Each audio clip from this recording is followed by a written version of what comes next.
high ground! You underestimate my power! Don't try it!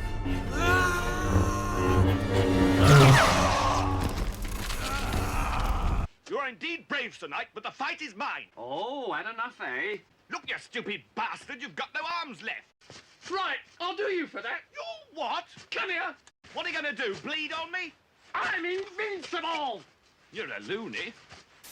Obi-Wan Kenobi takes place 10 years after the events of Revenge of the Sith. Obi-Wan Kenobi is keeping a low profile whilst watching over a young Luke Skywalker, but then is called back into action when a 10-year-old Princess Leia Organa is kidnapped by a red hot chili pepper. But it's all a setup to lure Kenobi out of hiding, orchestrated by an Inquisitor named Rava Savander. So Obi-Wan has to save Leia whilst trying to avoid the Inquisitors. First off, jumping back into a post-Clone Wars Star Wars, and especially watching other shows like The Mandalorian, I gotta be honest, it feels weird. The first few moments when the Inquisitors show up on Tatooine, something looks off, but I can't put my finger on why that is. I just get the feeling of the set being just Galaxy Edge at Disney World, and all of the civilians are just cosplayers. It took me a while to settle in, especially when we get off Tatooine and go to Deia, and I thought, okay, we're in Star Wars now, I dig it. When it comes to the story and its characters, this is where the show loses me. So, where is Kenobi at this point? He has a job chopping meat, he's living in a cave keeping it low key, and is still keeping an eye on Luke. But even after 10 years, he's still reeling from what happened to Anakin. It's understandable to be a bit down after that, but the thing is, a lot of the things that Obi-Wan does are a bit too out of character. At one point, he bumps into another Jedi on the run from the Inquisitors, and he asks for Kenobi's help, but he just straight up tells him to bury his lightsaber in the desert and forget about being a Jedi. Then, moments later, he's talking to Uncle Owen and he still wants to train Luke. I'm asking you to leave us alone, Ben. I mean it. You don't care if he's okay. You care if he's showing. It's my responsibility, Owen. We talked about this. When the time comes, he must be trained. Like you trained his father? If that's not a contradiction, I don't know what is. Is he going to tell him to bury his lightsaber and just give up? Luke, you are ready to be a Jedi. Now, what I want you to do with your lightsaber is to bend over and stick it straight up your arse. Then when Owen was about to get his head chopped off by Rava, he just stands there and does nothing. The Obi-Wan I knew wouldn't stand for this. And when Senator Organa calls in for help, he just says this. It's been 10 years. I'm not who I used to be. Bullshit. Again with the contradictions. You want to train Luke, but then you pull this Rambo 3 bollocks. You know what? Just go back to playing with your meat. I mean, chopping your meat. See what you're doing to me, Kenobi? And it takes him an entire episode to stop being such a miserable and agree to help. And I don't blame Ewan McGregor. He's really doing the best he can with what he's got. But the writing isn't doing him any justice. So, what about the baddies? We have Rava Savander, the third sister, who wants to find and kill Obi-Wan Kenobi for reasons that are unclear. Glory? To prove her worth to the Empire?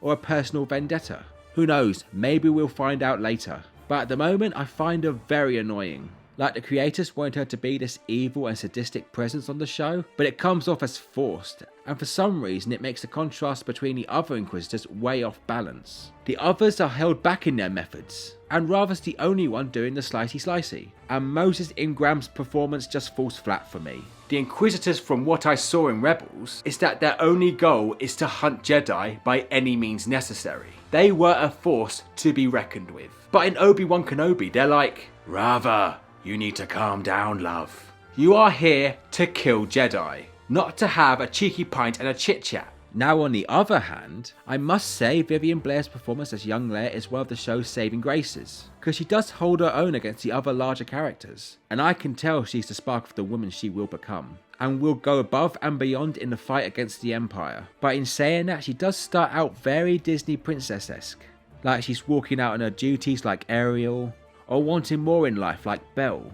We've seen it all before, but it's a bum note in many good ones, and when her and Obi-Wan partner up, they work off each other very well, and it makes me chuckle sometimes. In fact, these are the moments where I see glimmers of the old Obi-Wan, and I really do want to see more of that going forward. The first 2 parts of what will be a 6-part series, this is a slow burner. Part 1 should have set everything up for what is about to happen later down the line, but minus the Leia stuff in between, everything else I mentioned about Obi-Wan and the Inquisitors make part 1 very sloppy. and a combination of poor script work and direction made for a frustrating watch.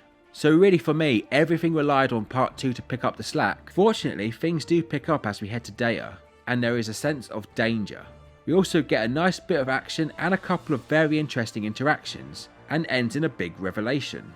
In conclusion, the first 2 parts of Obi-Wan Kenobi were a disappointment, with the problems mostly stemming from part 1, with Obi-Wan Kenobi being too out of character, with either being too sad or contradicting. The Inquisitors feel like they're being held back, so rather can pointlessly have the spotlight, and the lack of Star Wars vibe in general. But the young Leia is a highlight, and her and Obi-Wan have good chemistry, and part 2 does pick up some of part 1's slack, with good action scenes and interactions. But still, Obi-Wan Kenobi has not met my expectations. Yet. We've still got another 4 parts to go. The show still has time to turn things around. But if I'm completely honest with you, I have a bad feeling about this. And that was my review of the first 2 parts of Obi-Wan Kenobi. And just before I sign off, I just wanted to say if you like the first 2 parts, that's great. And it's a good thing that you enjoy what you enjoy. This review is just my personal opinion, that's all. But I'd still love to know what you guys think. Do you agree with me? Do you disagree with me? What's your favourite moment in the show so far? Comment down below and let me in the know. And that's about everything for today, my friends, and thank you so much for tuning in, and I hope you enjoyed this video. If you like what you saw, make sure you like, share and subscribe, hit that bell for notifications, and follow me on Facebook, Twitter and Instagram. I've been Titch, and I'll see you guys in the next one. Take care and may the Force be with you. All right, we'll call it a draw. Oh, I see. Running away, eh? You yellow bastards! Come back here and take what's coming to you! I'll bite your legs off!